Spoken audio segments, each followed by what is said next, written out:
What's up, everyone? This is Josh Rubin from East West Healing. Today I want to talk about PCOS, or polycystic ovarian syndrome. But before we jump in and get started, please like this video, show us a little support.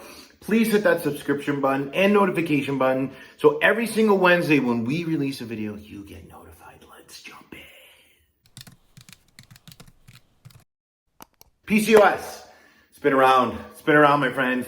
The issue is people are labeling it with progesterone deficiency, or it's an estrogen dominance. You need to take progesterone. You need to take DHEA or calcium D-glucarate.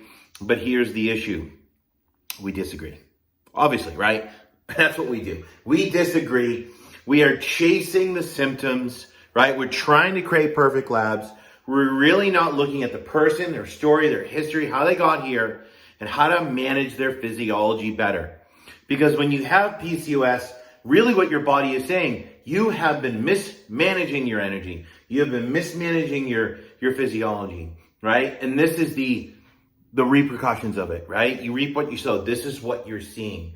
And if we don't change, nothing will change. Taking progesterone, taking DHEA, calcium D-glucarate, all those things, because it's an estrogen dominance issue or progesterone deficiency, we're not creating change, so we're not going to get change. Yeah, you might get different lab results, but you go off that stuff or toss it away, you're going to be right back at square one. So here are three kind of reasons that lead to PCOS, but here's the bottom line. They're all one and the same, right? There's really one way we get PCOS. It's chronic stress is the catalyst, right? It's that little fire that we lit. We had some stress in our life and it grew and grew, and now we have a 500,000 acre forest fire. We have stress, right? We have stress physiology, which leads to hyperglycemia and hyperinsulinemia. On top of, right, whether we know it or not, most people eat a carb-dominant diet, which means, to me, a low-protein diet. That's how we see it. Most people aren't eating enough protein. They're overeating carbs. That is just more fuel on that 500,000 acre forest fire. So it's stress and diet lead to PCOS. This is why diet alone for a lot of people won't fix it. Or if they do a PCOS diet, it will fix it. But if they deviate from it, the PCOS symptoms come back. Why? Because they haven't put out the 500,000 acre forest fire. Right? So the first is androgen excess. Of course, when we have chronic stress, we're going to produce excess androgens like DHEA and testosterone, which cause those symptoms of PCOS. What are swelling, like a swelling or facial hair, especially on the chin, etc. This is a result of androgen excess because you're in that hyperinsulinic, hyperglycemic state from chronic stress. It pushes you into that state to produce those excess androgens because you need them because you're in a chronically stressed state, right? It's pretty simple. Next is ovarian androgen excess. So when we're in this chronically stressed state, our body is producing excess insulin. As I mentioned, we're hyperglycemic. This pushes the ovaries to aromatize estrogen into testosterone, but it also causes, because of that, it causes those hormones to lower sex hormone binding globulin, which even frees up more free testosterone, which gives you that PCOS symptom, right? This is why when women have PCOS, they get more swelling, right? It's harder for them to gain weight, and they get the facial hair. It's the androgen excess or the ovarian androgen excess. Call it what you want. They're one and the same. It's that stress plus diet. It's that forest fire. We just keep fueling it, right? We're not managing our hormones. Remember, you control your hormones. Your hormones control your metabolism. You're always in the driver's seat. You have a choice. Which way do you want to go with how you're living and how you're eating? And that's going to dictate what your hormones do. Are you managing them? Okay, I'm female. I have a little bit more estrogen than testosterone, of course. I can regulate my hormones. I control my metabolism. I don't have lower sex hormone binding globulin. I'm not freeing up all this free testosterone. I'm not producing excess DHEA. Thus, I don't have PCOS. Or you can go the other way, right? And the last is, of course, polycystic ovaries. This is when the ovaries, of course, they create a sac around the mature egg. Either egg releases or it closes. And if it doesn't, this is where the sac actually is formed. And this is why it's called polycystic ovaries, right? So they're all one and the same though. I'm separating them. I'm saying, yes, it's PCOS is because one of these three, but it's really all of them. And now, yes, there's some women that present with more PCOS-like symptoms and don't have so many cysts on their ovaries, or they have both, right? We see it all the time. But the major question is, what do I do?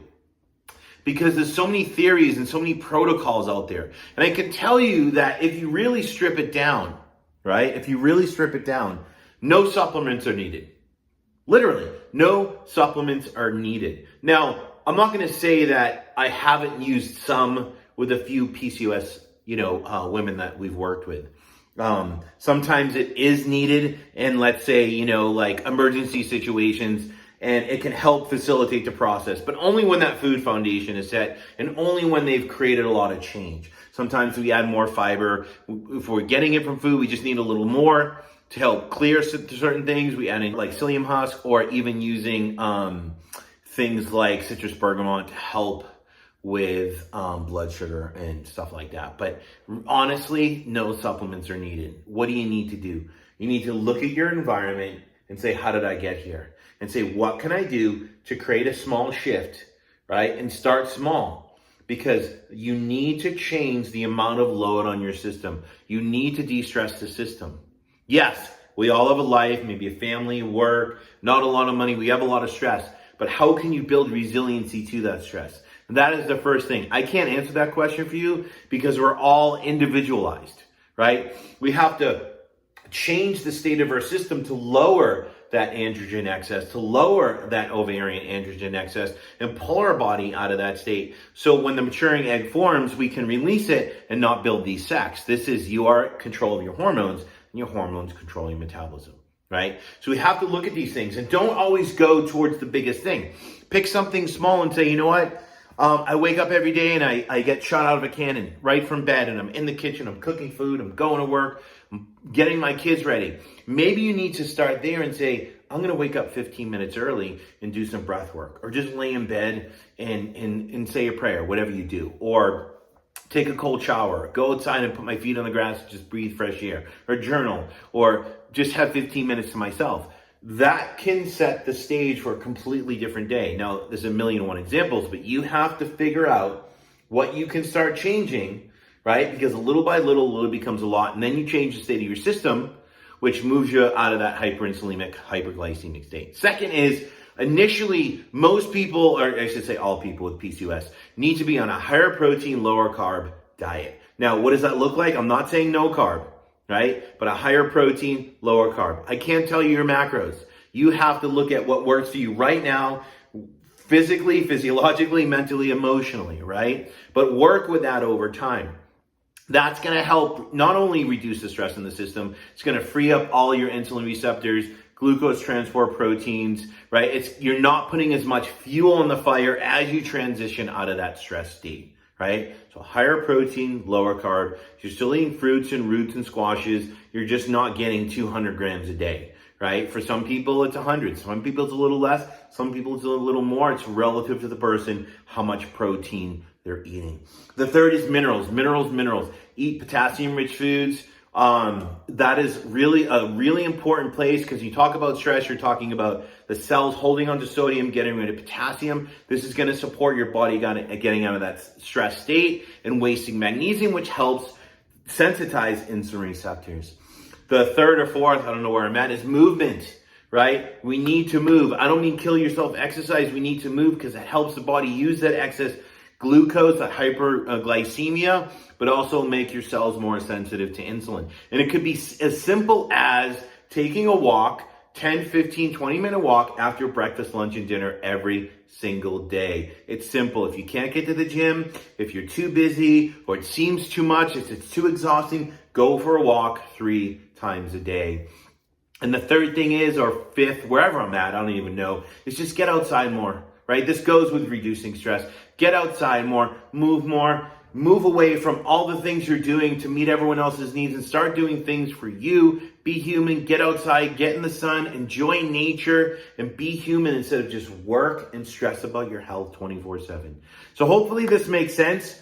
It moves you away from the estrogen dominance and the progesterone supplementation and all the PCOS protocols, because really what it comes down to is changing your environment, working with more protein and carbs, and replenishing your minerals to change the overall state of your body, to get your body out of that hyperinsulinic, hyperglycemic state, right? Which sensitizes your insulin receptors and glucose transport proteins, which allows you to essentially not produce excess androgens, not produce these cysts on your ovaries. Why? Because you control your hormones and your hormones control your metabolism.